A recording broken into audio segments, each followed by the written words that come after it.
Well, hi everyone, welcome to the Australian Formula One podcast. I'm Pep, I'm here with Max. Mate, how are you? Great, mate. How you going? Mate, we're here again, and it's been a week and a half since Albert Park, and it's been a pretty exciting week, and we had an awesome time there. Mate, fantastic. Highly recommend it to anyone who's watching this from overseas that wants to see a good Grand Prix, something completely different. Come down to Melbourne. It's great. Yeah, we wanted to say thanks to everyone who watched the videos and also sent comments and emails and stuff about, you know, the fact that it was good to kind of like you being there and stuff like that. That was awesome. Yeah, it was cool. We felt like we were there as well. We did feel like we were there. The two guys we paid to actually film it were nothing short of sensational, but we'll go next year. Mate, we will. And we're at your place tonight for the next episode, so... I don't have to walk home. Yeah! We're going to take you through what's been happening, and there's been a few things, Max. And the first thing, I guess, is that... George Bush is driving for Spiker. George Bush is in F1. You've heard it here first. Sorry, only joke. Mate, as soon as Albert Park finished, basically Fissy gave Heikki a slap and said performance wasn't good enough. I'd be joking if I'd said it was good.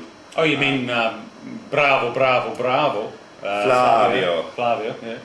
He wasn't happy, Max. He thought that, you know, Lewis did well. Why shouldn't Heikki? And quite frankly, mate, I agree with him. Yeah, there was a lot of hype surrounding Heikki, and I think once Flavio saw what Ron's protege did in getting on the podium in his very first Formula One race, yeah, Flavio, the hot-blooded Italian, I think thought, well, why aren't I getting that out of my rookie? He wants results. He wants to see performance. No, unfortunately he didn't get it. Okay, Heikki came 10th, which under anyone's estimation I don't think is too bad a thing, but Lewis came 3rd.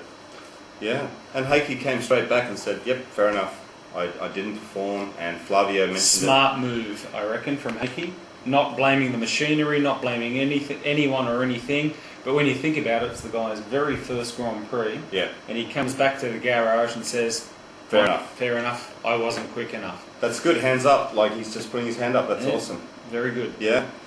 So, mate, it wasn't long until then there was all this kerfuffle about flexing floors. Oh my God, Ferrari's got a floor that has springs on it and flexes under the weight of the car and the speed of the car and that sort of thing. That's only speculative, of course. We're not saying they do have a floating floor or anything like that, but yeah, the rumour is Ferrari and BMW, I think. BMW, yeah. Guys, why is it that when Ferrari wins a race, suddenly Ron and everyone else is going crazy because they didn't read the rules and didn't take full advantage of the rules quickly enough?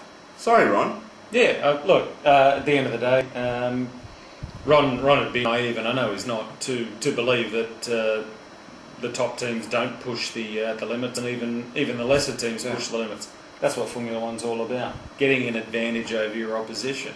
Max, when we were at Albert Park, did you notice the floors moving, as you know, from the spectator's point of view? Because I certainly thought I saw a bit of flex in those floors, a bit of movement. Yeah. Well, at one stage you'll recall that I was lying down on my stomach on turn 6, upside down, with my head tilted all the way back, just looking at the undercarriage of the cars. Such is the dedication. Yeah. It was great to see that Spiker had a magnesium strip like the 1980s, and when they went over a bump, there sparks were flying and everything.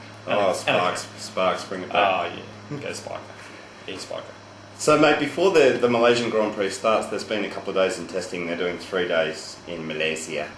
And they've had 2 days already. So on day 1, Kubica, Keme and Wirtz were the first 3 places. So, mate, the BMW, you called it, and it's happening.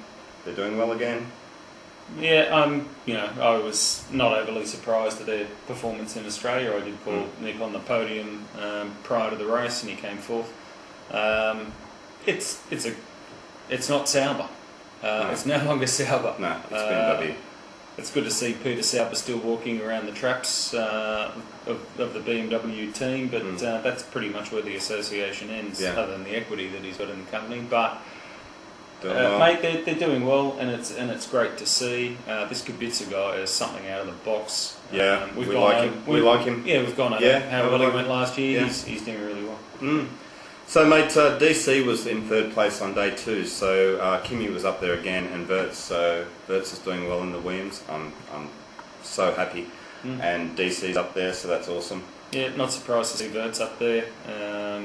Been a test driver for years. He's done this track quite a few times now. Yeah. But what it does say to me is that, or could it say that Williams are getting their act together this year? Nico finished 7th in Australia. 7th or 8th, was it?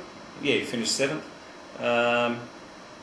Perhaps Williams have this year got their act together, and they've got a decent engine, the Toyota engine, but for the last couple of years their aeros and chassis really let them down. They seem to have done well.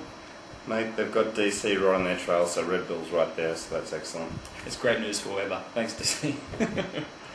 So, mate, there's been some other things in Formula 1 this week, so we should probably give our opinions on it and talk about it a little bit. Yeah, probably. And I've got to talk a little bit about the comedy piece that Ralph brought out about a week ago, saying that Toyota was going to win a race this year. I just thought that was hilarious. I want to get that in. Thanks, Ralph, for the comedy. We love it. Awesome. Never failed to disappoint, Ralph. But let's talk a little bit about Renault, because Fissi is saying that Renault is severely off the pace. Flavio is saying that maybe they should develop a B car, like a whole basically new car, mid-season or late season to catch up. And Fissi's not happy with the speed differential between him and Ferrari and McLaren. And is this Fissi trying to be the team leader? I think maybe it is, but I'm not buying it, Max. No, I wouldn't be happy either with a car when I finish 5th. No. Or about 1.6 seconds a lap slower than Kimi. I'd no be points for blaming Heikki. the car. From what I understand, he was also about half a second a lap slower than the McLaren. I wouldn't be happy either. Go Fissi. From what I understand, mate, he's called for the front suspension to be redone and the chassis to be tweaked. Yeah. That basically says to me, I want a B car. Start working on it. After one race, Fissi's demanding changes, and one race. And Rubens is the same. Rubens is saying after one race, well, this car's a bit of a dog. Yeah, it's fundamentally flawed on turn-in. There's just no grip in the rear end. So he's now saying what we've known for a very long time, which is Honda isn't performing very well this year. Exactly, and it's making him look bad, and he really doesn't want to look any worse than what he did at the beginning of last year. So now, Max, we're going to switch over to Renault and talk about Flavio again. And Flavio is talking about the tyre situation.